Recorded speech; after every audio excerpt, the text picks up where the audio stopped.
Hello everyone, welcome back on my YouTube channel. आज की video में हम डिस्कस करने वाले हैं histamine receptor antagonist that is H2 blockers.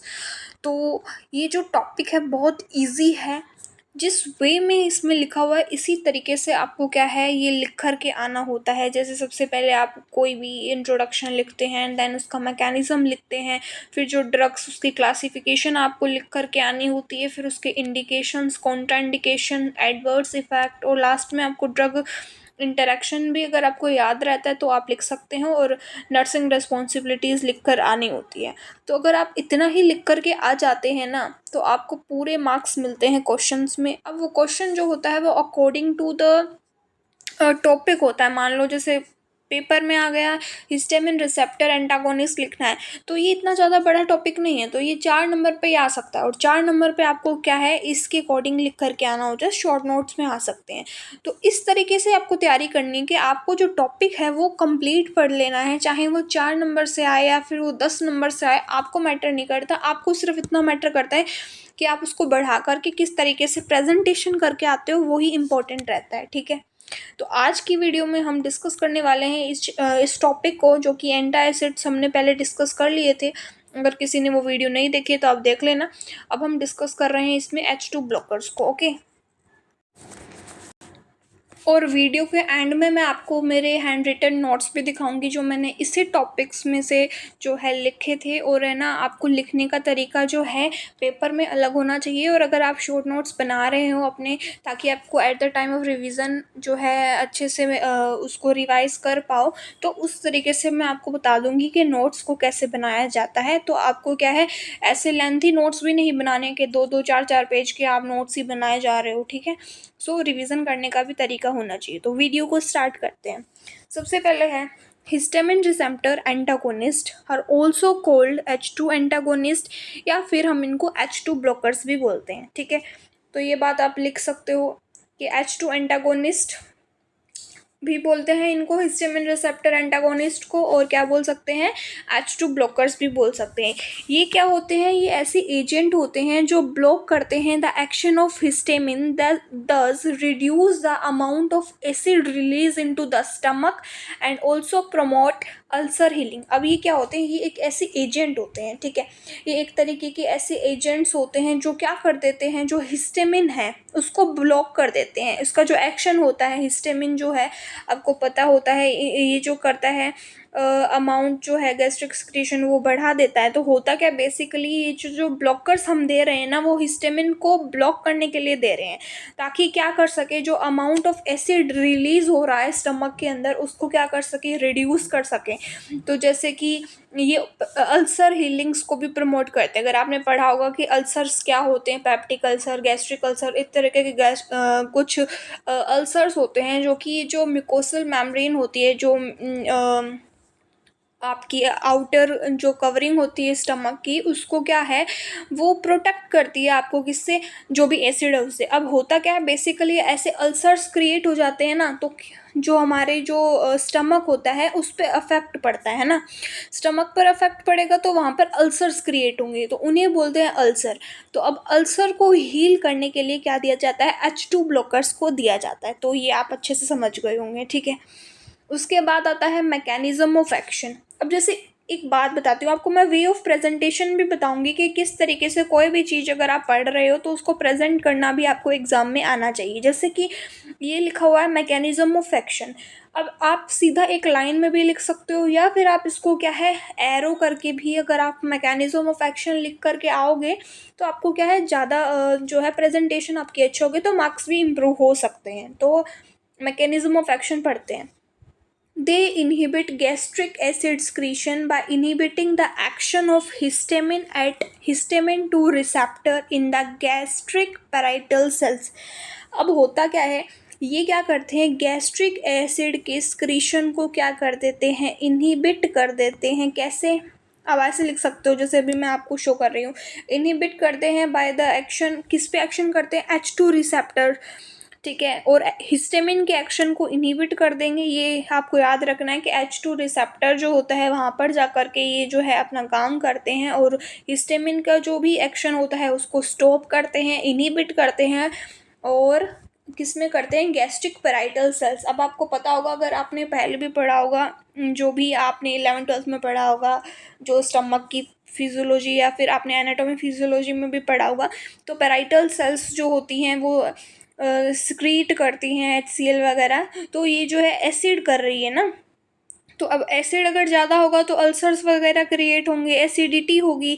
तो उसको कम करने के लिए ये जो है आपको H2 ब्लॉकर्स जो है वो क्या है, दिए जाते हैं। तो आप इस तरीके से लिख करके आ सकते हो, तो आपको प्रेजेंटेशन अच्छा रहेगा। उसके बाद हम बात करते हैं इसके ड्रग एग्जाम्पल की और डोजेस की। अब ड्रग की इसके अंदर बात करें तो ये बहुत कॉमन ड्रग्स हैं, जो कि आपने बहुत बार इसका नाम सुना होगा। अगर आप हॉस्पिटल ड्यूटीज़ में भी जाते हो, तो अगर ड्रग डिपार्टमेंट सेंटर पे या फिर जो DDC है वहाँ पर काम किया है तो आपको पता होगा। तो जैसे कि सिमेटिडिन, रेंटिडिन, फॉर्मोटोडिन एंड निजाटिडिन, ये जो है ये 4 इसके एग्जाम्पल आपको दे रखे हैं ड्रग्स के। तो आप इसको याद कर सकते हो, जैसे कि 400 mg BD देनी है, मतलब आपको ये बात तो हमेशा याद रखनी है कि OD क्या होता है, BD क्या होता है, ठीक है। QS या इस तरीके से शॉर्ट फॉर्म्स आपको आनी चाहिए, ठीक है। BD का मतलब होता है दिन में 2 बार देनी है।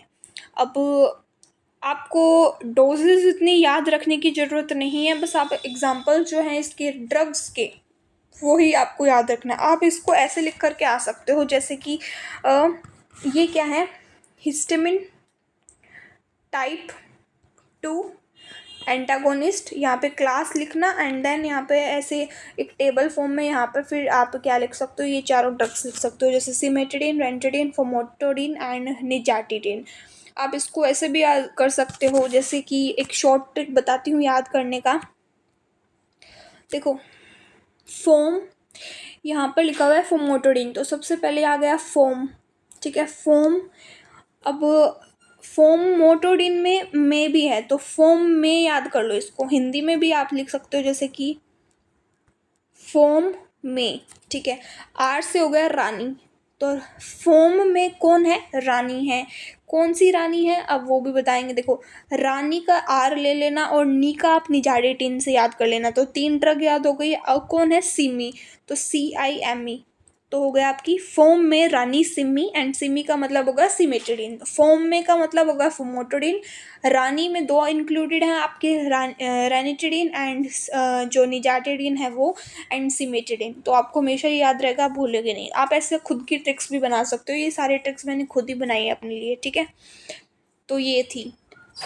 अब मेरे को लगता है आपको जो ड्रग्स है वो भी अच्छे से आपको समझ आ गई। अब आते हैं इंडिकेशंस पे। इंडिकेशंस का मतलब है कि किस जगह पर या किस पेशेंट को ये यूज़ में लेनी है। तो गैस्ट्राइटिस वाले पेशेंट इसको ले सकते हैं, पेप्टिक अल्सर अगर है, रिफ्लक्स ईसोफेगाइटिस है, और हार्ट बर्न है या इनडाइजेशन है, तो वो वाले पेशेंट्स क्या है, ये इसको ले सकते हैं।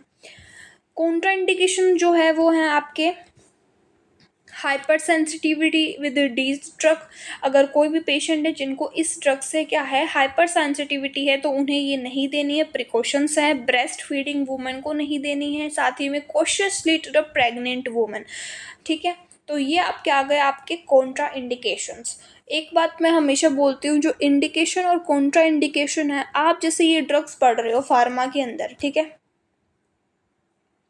तो साथ में आप अपनी मेडिकल सर्जिकल जो नर्सिंग है या फिर जो अडल्ट हेल्थ नर्सिंग आप पढ़ते हो, तो आपको क्या करना है, वो वाले टॉपिक्स के साथ साथ ये टॉपिक्स कवर करके चलने हैं। आपको जो पैटर्न होता है स्टडी का वो आना चाहिए। जैसे आप अभी कॉलेज में हो, वटेवर आप कुछ भी पढ़ रहे हो, तो आपको क्या है, को रिलेट करके पढ़ना चाहिए। अब को रिलेट करके पढ़ते हो तो आपको क्या है, आसानी होती है। जैसे आपका यहाँ पर जो टॉपिक चल रहा है वो कौन सा चल रहा है, H2 वाला चल रहा है, जिसके अंदर आप ये पढ़ रहे हो गैस्ट्राइटिस वगैरह, तो आपको पता है आप GI सिस्टम पढ़ रहे हो यहाँ पर, जिसकी ड्रग्स आप पढ़ रहे हो।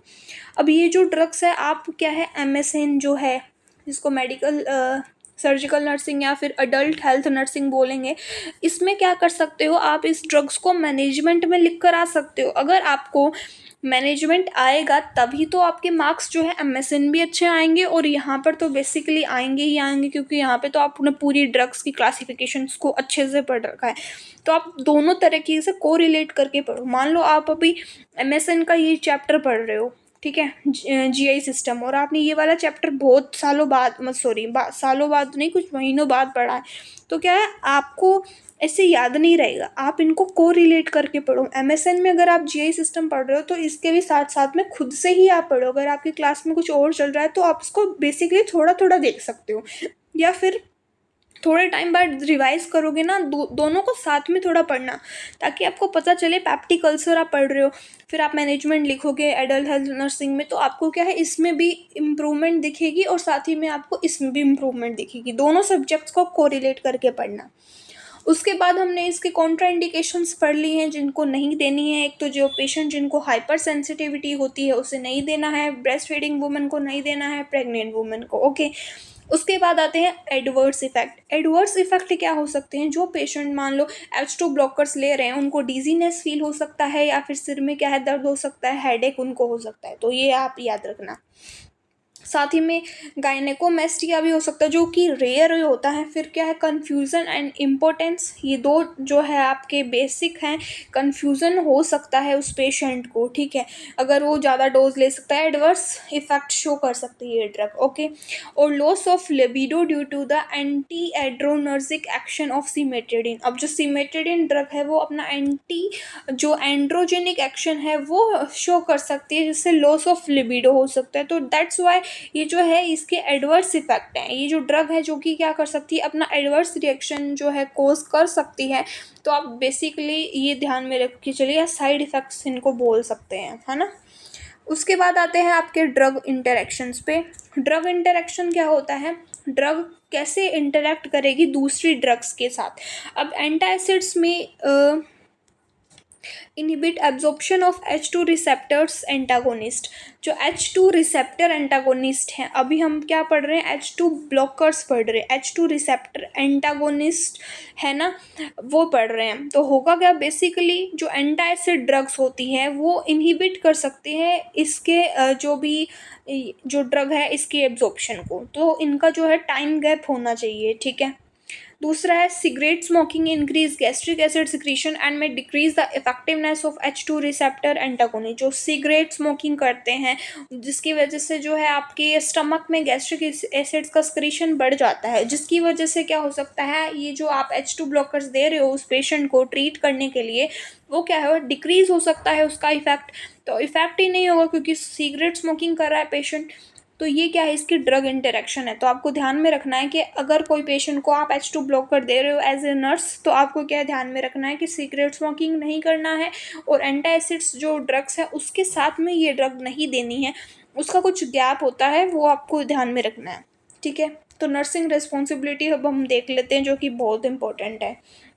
सबसे पहले लिखा हुआ है do not give an antacid with in 1 hour of administration of H2 receptor antagonist. तो ये बात मैंने अभी आपको बताई है, क्योंकि क्या होता है जो इसका एब्जॉर्प्शन होता है वो डिक्रीज़ हो जाता है। तो आपको एंटासिड 1 घंटे के अंदर अंदर नहीं देनी है, जब अगर आपने उस पेशेंट को H2 रिसेप्टर एंटागोनिस्ट, मतलब अगर आपने किसी पेशेंट को H2 ब्लॉकर्स दिए रखे हैं तो उसके 1 घंटे के अंतराल में आपको एंटासिड्स नहीं देने। अगर आप एंटासिड ड्रग उसको देते हो, एंटासिड्स को आपको पता होगा जैसे कि कोई सोडियम हाइड्रोजन कार्बोनेट हो गया, magnesium hydroxide, aluminium hydroxide, calcium carbonate, ये टाइप की जो ड्रग्स हैं वो आपको पेशेंट को नहीं देनी है, ठीक है।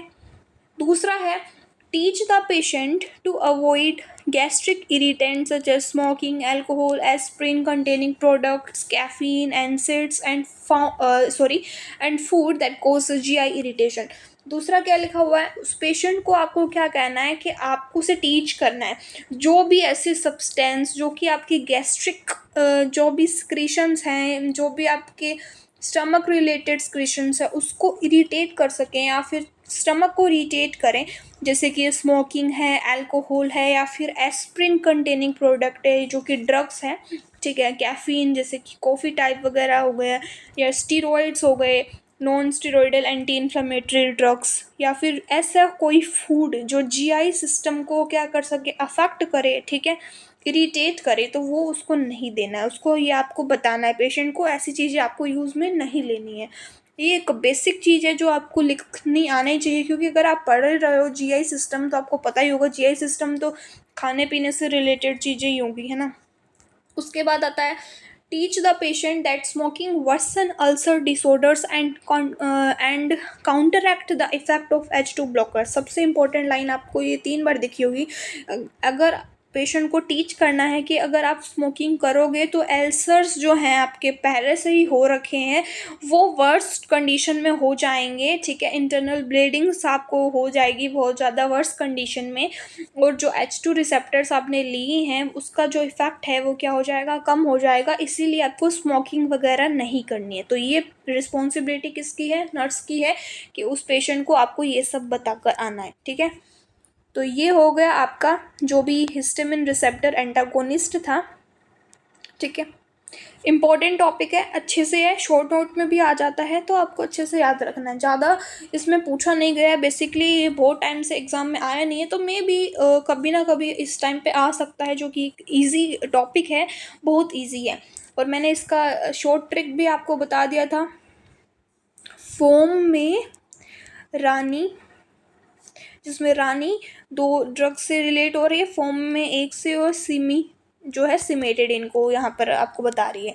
मैकेनिज्म ऑफ एक्शन हमने देख लिया, गैस्ट्रिक एसिड एक्सक्रीशन को इनहिबिट करेंगे, जिसकी वजह से क्या होगा, जो पैराइटल सेल्स होती हैं वहाँ पे H2 रिसेप्टर जो है हिस्टामिन H2 जिसको बोल रहे हैं हम रिसेप्टर्स, वो क्या कर सकते हैं, हिस्टामिन का रिलीज जो है इनहिबिट कर देंगे उसके एक्शन को, तो फिर क्या हो जाएगा, आपका गैस्ट्रिक एसिड एक्सक्रीशन इनहिबिट हो जाएगा। फिर हमने इसके इंडिकेशंस देखे, प्रिकॉशंस देखे, एडवर्स इफेक्ट देखा, ड्रग इंटरेक्शन पढ़ा, और नर्सिंग रिस्पॉन्सिबिलिटी पढ़ी। तो ये जो था आपका बहुत इजी और इजी वे में मैंने आपको समझाया है। आई होप आपको ये समझ आ गया होगा। अब मैं आपको वो भी बता देती हूँ, जैसे मैंने आपको कहा था कि मैं आपको क्या बताने वाली हूँ, कि शॉर्ट नोट किस तरीके से आपको प्रिपेयर करने होते हैं। तो ये है आपके नोट्स जो कि मैंने मेरे टाइम पे बनाए थे। तो आप ऐसे इस तरीके से बना सकते हो। सबसे पहले जैसे कि मैंने यहाँ पे लिखा हुआ है, आपको क्या ज़्यादा वर्स्ट कंडीशन में नोट्स नहीं बनाने होते हैं। ऐसे नहीं कि 2-2 4-4 पेज के नोट्स बना रहे हो, इजी लेंथी नहीं बनाने, ठीक है। और ऐसे बनाने कि सब कुछ उसमें आ जाए। तो मैंने एक शॉर्ट प्रिपेयर किया था, जो कि मेरा 1 पेज, जो कि बहुत छोटा पेज है, डायरी में लिखा हुआ मैंने। सबसे पहले मैंने देखो आपको सबसे ऊपर बता दिया है, इंट्रोडक्शन लिखना है। फिर मैकेनिज्म ऑफ एक्शन आप इस तरीके से लिख सकते हो, जिसके अंदर आप क्या लिख रहे हो, जैसे कि एरो की फॉर्म में लिख रहे हो, ठीक है। उसके बाद मैंने आपको बताया था क्लासिफिकेशन, जैसे मैंने यहाँ पर जो है इसका जो भी क्लासिफिकेशन का शॉर्ट ट्रिक है वो भी यहाँ पे बताया हुआ है। उसके बाद आता है यहाँ पे मैंने indication, Contra indication, adverse effect बता रखे हैं। तो आप इस तरीके से इसको याद करने के लिए लिख सकते हो। एग्जाम में ऐसे नहीं लिख करके आना है कंजेस्टेड फॉर्म में, इंडिकेशन फिर उसके नीचे कॉन्ट्रा इंडिकेशन, एडवर्स इफेक्ट, अगर एग्जाम में क्वेश्चन बड़े मार्क्स में आ रहा है, लॉन्ग आंसर में आ रहा है तो, ठीक है। तो ये आप लिख के आ सकते हो। साथ ही में आपका ये वाला टॉपिक हो गया, जैसे कि ड्रग इंटरेक्शन हो गया, एसिड्स जो है कैसे कैसे कोई दूसरी प्रोडक्ट्स या फिर जो भी सिगरेट स्मोकिंग वगैरह अगर कर रहे हैं तो कैसे इंटरेक्शन होगा, ड्रग इंटरेक्शन। तो आप इस तरीके से लिख के आ सकते हो। लास्ट में आप नर्सिंग रिस्पॉन्सिबिलिटी भी लिख लेना। तो ये था आपका टॉपिक। आई होप आपको ये जो है टॉपिक क्लियर हो गया होगा। आज की वीडियो में इतना ही, अब मिलेंगे नेक्स्ट वीडियो में। So thank you so much. Please like, subscribe and share my YouTube channel.